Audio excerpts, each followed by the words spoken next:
Hello നമസ്കാരം. അങ്ങനെ കാത്തിരിപ്പിനൊടുവിൽ സൂക്ഷ്മദർശിനി എന്ന ചിത്രത്തിൻ്റെ ഏറ്റവും പ്രധാനപ്പെട്ട പ്രിവ്യൂ റിപ്പോർട്ടൊക്കെ പുറത്തുവന്നിരിക്കുകയാണ്. ആ ഒരു അപ്ഡേഷനാണ് ഇന്നൊരു വീഡിയോ ഭാഗത്ത്. വീഡിയോയിൽ മുൻപ് വീഡിയോ ലൈക്ക് ചെയ്യുക, ചാനൽ സബ്സ്ക്രൈബ് ചെയ്യുക.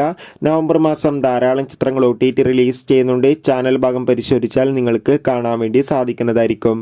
ബേസിൽ ജോസഫ്, നസ്രിയ എന്നൊക്കെ പ്രധാന കഥാപാത്രങ്ങളായെത്തി ഇന്ന് റിലീസ് ചെയ്ത ചിത്രമായിരുന്നു സൂക്ഷ്മദർശിനി. എല്ലാ സിനിമാ പ്രേമികളും ഒരേപോലെ ചിത്രത്തിൻ്റെ റിലീസിനായി കാത്തിരിക്കുകയായിരുന്നു.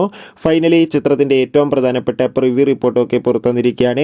സൂക്ഷ്മദർശിനി എന്ന ചിത്രത്തിന്റെ പ്രിവ്യൂ റിപ്പോർട്ടിൽ സൂചിപ്പിക്കുന്ന ചിത്രം മികച്ചൊരു ഫാമിലി ത്രില്ലറാണെന്നും ചിത്രത്തിൽ ബേസിൽ ജോസഫിന്റെ തല മികച്ച അഭിനയം തന്നെ കാണാൻ വേണ്ടി സാധിക്കുന്നുണ്ടെന്നും.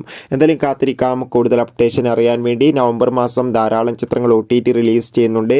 നമ്മുടെ ചാനൽ ഭാഗം പരിശോധിച്ചാൽ ആ വീഡിയോയ്ക്ക് നിങ്ങൾക്ക് കാണാം. കൂടുതൽ സിനിമാ വാർത്തകൾ പെട്ടെന്ന് ലഭിക്കാൻ വേണ്ടി ചാനൽ ഇപ്പോൾ തന്നെ സബ്സ്ക്രൈബ് ചെയ്യുക. അടുത്തൊരു വീഡിയോയിൽ കാണുമ്പോൾ ഏവർക്കും ബൈ ബൈ.